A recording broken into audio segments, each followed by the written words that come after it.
और ये सर मैं पिछले साल में सिविल से था और 1400 में था। इसका ऑनलाइन बेस पर पूरे साल में 700 रहा था।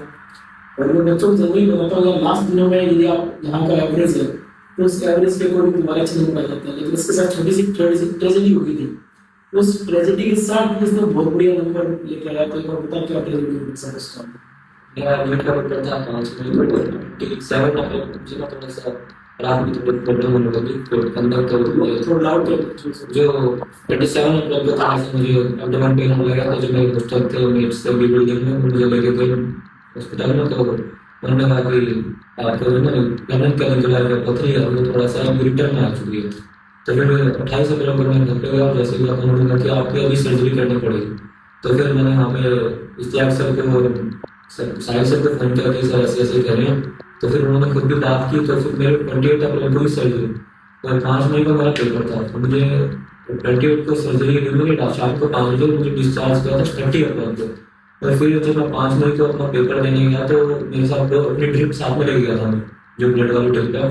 तो उसमें मेरा दर्द हो रहा है, लेकिन ये था कि उनकी बात क्लियर करना है। इतना सीएमसी ने मेरे ऊपर इतना एफर्ट डाला है, मेरे टीचर्स ने डाला है, दोस्त का इतना विश्वास है और घर वालों में इतना है कि भाई कर देगा। इस बार तो वो दर्द कुछ फील नहीं हुआ। 3 घंटे में पेपर अपना लिख रहा था बिना कुछ सोचे बस अपने करेक्ट। मैंने 5:20 पे सबमिशन होता है, 5:15 मेरा पेपर पूरा हो चुका था बिना कुछ क्वेश्चन को लिख दिए। देखिए बड़ी बात ये है कि एक बच्चे ने पूरे साल बहुत कड़ी मेहनत की है ना, यानी साल भर मेहनत कर रखी है आपने, है ना। और आप कितने भी वर्स्ट से वर्स्ट केस में चले जाओ, वो मेहनत तुम्हारे काम में आएगी। बच्चा को फोन करी बोलता सर पता नहीं पेपर कैसे होगा। भाई तूने पूरे साल मेहनत करी कि कम से कम 3-4 बार फोन आया था, पढ़ाई छूट चुकी है वो। मैंने कहा तेरी पढ़ाई तो हो रही थी सारी वो रखी है। अभी कौन सी कॉलेज में? सर अभी मैं आंखें मेडिकल कॉलेज पुणे प्रिंसिपल है। हाँ एएफएमसी पुणे में भाई वहाँ डॉक्टर के साथ ये सवाल होके गया है। उसके बाद कब डिग्री पूरी थोड़ा बता क्या आइडिया? जैसे हमारा 4-4.5 साल का कोर्स होता है, 4.5 साल बाद हम लेफ्टिनेंट पे कमीशन होता है। फिर हमारी लखनऊ में ट्रेनिंग होती है 1 साल की इंटर्नशिप। उसके बाद हम सीधा कैप्टन करके आर्मी को ज्वाइन करते हैं। और नेवी, एयरफोर्स और आर्मी ये अकेला एक कॉलेज है इंडियन आर्मी का जहाँ पे आप तीनों फोर्सेस के एक साथ कमीशनिंग होती है। और आर्मी में जो आर्मी स्विच कर सकते हैं एयरफोर्स में, नेवी में, आर्मी में।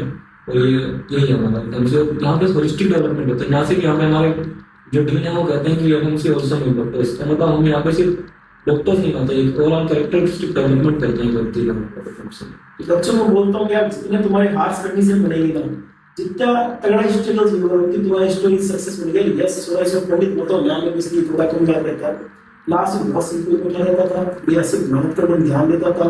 स्ट्रगल सामने लास्ट में देखा किस तरह से बच्चे को दिक्कत आती है। इस दिक्कत को फेस करते हुए बढ़िया से एग्जाम को क्वालिफाई करता है। मार्क्स कितने थे आपके? 695 नंबर आए थे। आप सोचो जिस स्थिति में था एक नॉर्मल बच्चा पेपर देने के लिए सोच सकता है जब इसके मार्क्स थे 695। यार मैं बोलते हुए मजबूत बनो, मेहनत कर रखते रहो। यदि कोई दिक्कत आती है तो एक और परीक्षा होगी तुम्हारी, और जो मेहनत कर रखी है तुम्हारे साथ नहीं छोड़ेगी। बहुत अच्छा प्रयास किया, मतलब डॉक्टर तो बनेगा, लेकिन एक अच्छा जवान से या